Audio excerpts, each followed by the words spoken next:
What is the strangest place you've hidden something that you didn't want someone else to find? Well, now that one I'm definitely not answering Smart. because it hasn't been found Almost yet. got you. Almost got you.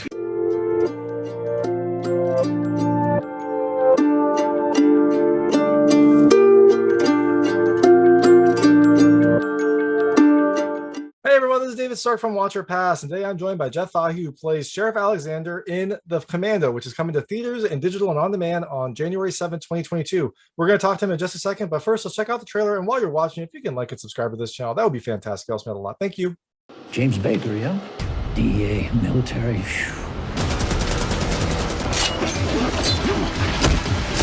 I gotta tell you, I'm very impressed. Daddy! It's nice to have you home. I feel much better now. I heard you were getting out today. Oh, Jesus. Let's go. We got some business to take care of. $3 million. Where is it? Our old house?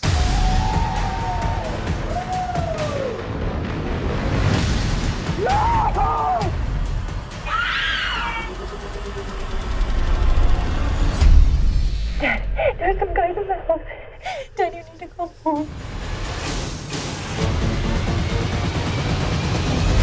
You gotta go. Welcome from Bangkok. Oh, from Bangkok. That's amazing. Well, actually, I'm down in Phuket. I'm in Thailand. That's awesome. International interview. There we go. You're just Yes. a world traveler.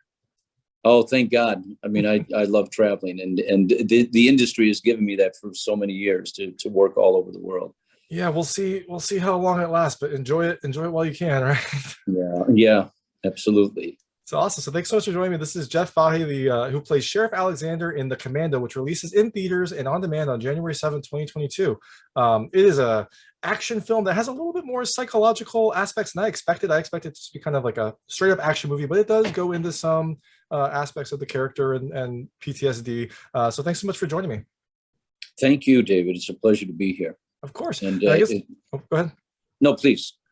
I guess the first question is for the hashtag Alita Army, because I know that they're a thing. Like, you were in Battle Angel Alita, so I was very excited to see that on your resume.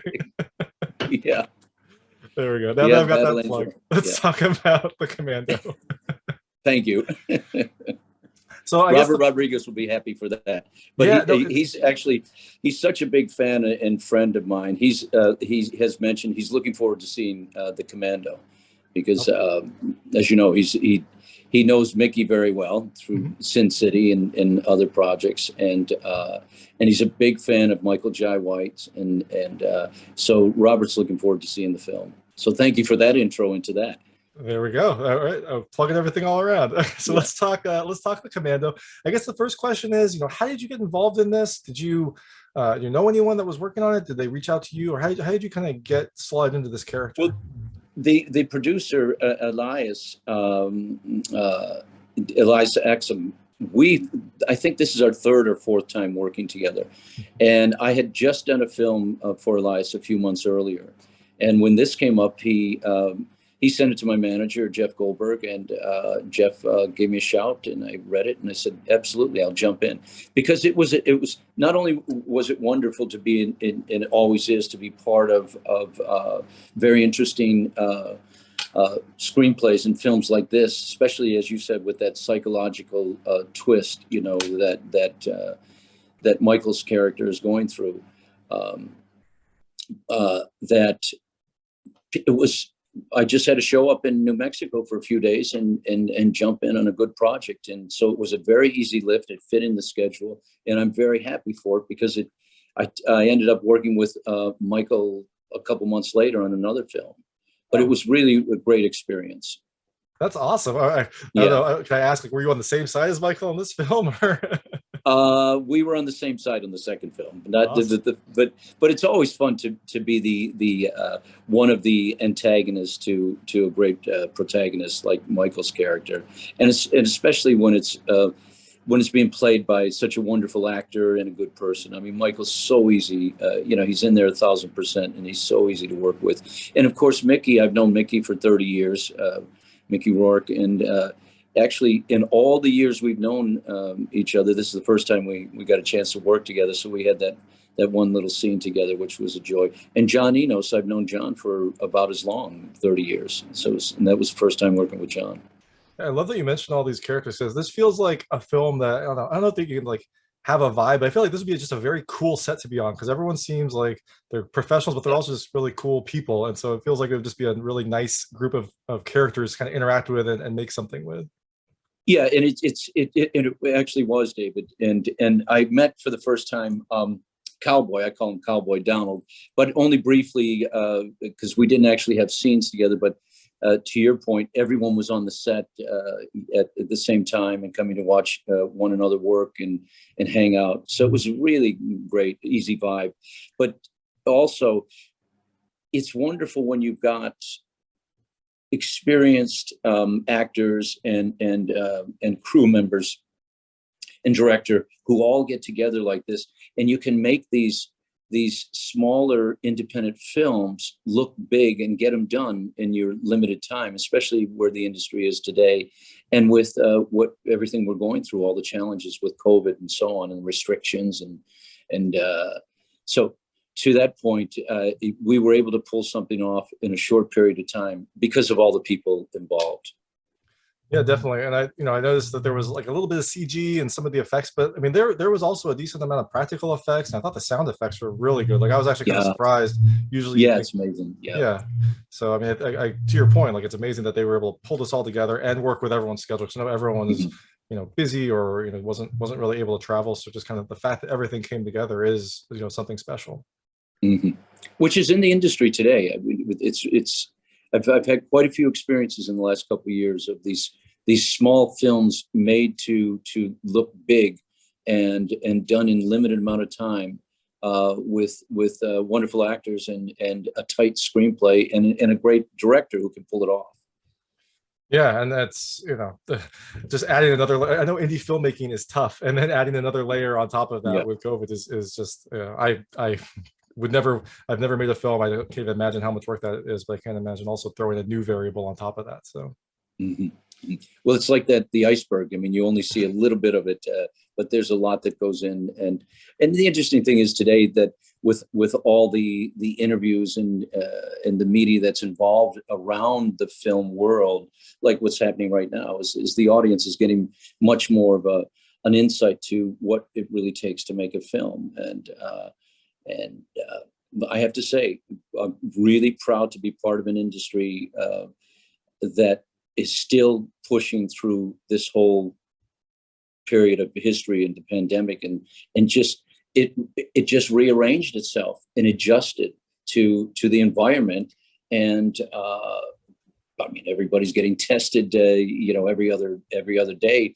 And that, I remember in the beginning, that was a big deal. It's like, it felt so intrusive and so very strange, but now it's part of it. And I don't want to get into that whole other world, whether it's a good thing or a bad thing, but the industry has adjusted to it and still putting out product and delivering entertainment. Yeah, definitely. And I don't think I'm sure people do like change, but I don't think anyone like really loves change, especially when it's such a big shift. But yeah, like you said, once you kind of get back into it and it doesn't become this foreign thing, it just becomes kind of something that everyone does, and you just kind of go to work with this new aspect to your work. Mm-hmm. Mm-hmm. And it's really interesting because it jams everything in, and a lot of times that can get in the way. But again, the people have adjusted, and they're within that short period of time, and within the writers are writing differently for self-contained projects. Not everything, but there are some certain little things that you realize you can shoot it all in this one house, and it forces a creative in every aspect. And also, I've talked to a couple actors and directors who kind of, it almost makes, I don't know if everyone goes method, because everyone is kind of in this bubble, and once you're in there, you're kind of with this crew, with this cast, you kind of know who is safe, and you just kind of like put everything into it, because you can't really leave much, you can't do that much outside of this clean or tested group. And so it kind of makes everyone just kind of jump in and really go all out for these films, because they don't really have much else that they can do. Mm-hmm. Yes. And so again, if we adjust without the complaint and use the creative, as you said, the results can be fascinating. in a short period of time. And speaking of fascinating, I loved your character. You're kind of like a neutral bad. I mean, I guess you're more on the bad side, but you're kind of like, you're not as bad as some of the others, right? On the spectrum of bad people in this. So yeah, it's that old saying, desperate people do desperate things. And exactly. Although my guy wasn't necessarily desperate, he has a way of justifying doing the wrong thing and making it right. Yeah, and then I do like he is flexible, which was nice to see. Like your character isn't, it's not just one, black and white type of character. Your character really kind of lived more in the gray on it. Yeah. But I guess what was it like playing him? You kind of play all sorts of characters, so I don't know if you've played a similar character, but what was it like playing, like, I guess, kind of a bad guy or a neutral guy in this film that does try to delve into some of these topics? Well, a good question, David, because that when one gets the opportunity to play a lot of characters, and you have the opportunity to add different layers, and it was nice of you to pick that up. That with this particular character, he kind of rode the line, and didn't go deep into the dark, and didn't go heavy into the goodness, and sort of was flexible. I like how you said he was flexible. He'll roll with the jazz, in other words. But I didn't have to. And of course, again, it's in the writing. It's in the writing and how the character is on paper. That they didn't make him very completely dark or completely light, if you will. So it was fun. It was because you didn't have to delve deeply into the dark, and of course, one can't if you don't have the time and the arc of a character. So you've got to make decisions, character decisions, to keep it interesting without committing to part of the character that can't be fulfilled to the audience, and there's not enough time, or there isn't story there. So when I have something like that, I just try to put a little interesting twist, and you grabbed a hold of it, saying he seems flexible. He's not committed to the dark or the light. But again, that also is the flexibility of the writer and the director in the moment, on the time, and also with the characters the other actors that you're working with. I enjoyed it, and it wasn't that complex, but by the same token, I don't want to say that I didn't put the work in. Yeah, no, definitely. But it was an easy thing. And when you don't have as much, your character doesn't have a ton of screen time, you kind of have to, you have to kind of sell it to the audience, right? The audience has to appreciate what the decisions your character makes without, like you said, having a ton of backstory on him. And I think that, is a testament to the writing. And I have to say, because you see in the end, he gets shot, but he's not. You realize the way and where he was shot, he can recover, and that, not so much for a sequel, but in a situation like this, if the character were to die, I would think the audience would be unfulfilled. In other words, there's a finality to it that didn't have the screen time to fulfill an exit, but rather because the character is still alive, if you will, that they feel the story. This is a whole other world. I mean, this is a conversation I'd be having with the director and the writer. But I do feel that if you can't have a big story with someone and you don't give it a final to the audience, it's more accepting to the audience to know that it leaves it to their imagination what could possibly have happened to this guy. But if you give it a final that person's dead and you haven't fulfilled them within the story, it can be frustrating, and it can actually affect the story in a very subtle way. Yeah, no, definitely. I know we have very limited time, so I will switch to the lightning round. I call it, they're very lightweight, short questions about the film. You can feel free not to answer any of them. I won't be offended. Sure. I try to keep them very answerable. The first question is, what is the strangest thing you found in a house or a place that you've lived in? That I've lived in? Oh, that's not an easy one, Dave. Okay, that's fine. What is the strangest place you've hidden something that you didn't want someone else to find? Well, now that one I'm definitely not answering. Smart. Because it hasn't been found Almost yet. got you. Almost got you. What's the most money that you've ever just kind of found? Well, Yeah, these are wonderful questions, David. But on the advice of my attorneys who aren't here, I'm not answering that one either. There we go. Very smart. This is just a tutorial in how to protect your personal information. You are passing 100%. And the last question is, have you ever thrown a party when you were younger? Did you ever throw a party when your parents were out of town? No. We do. I'm one of 13 kids, and first of all, my parents were never out of town. No, I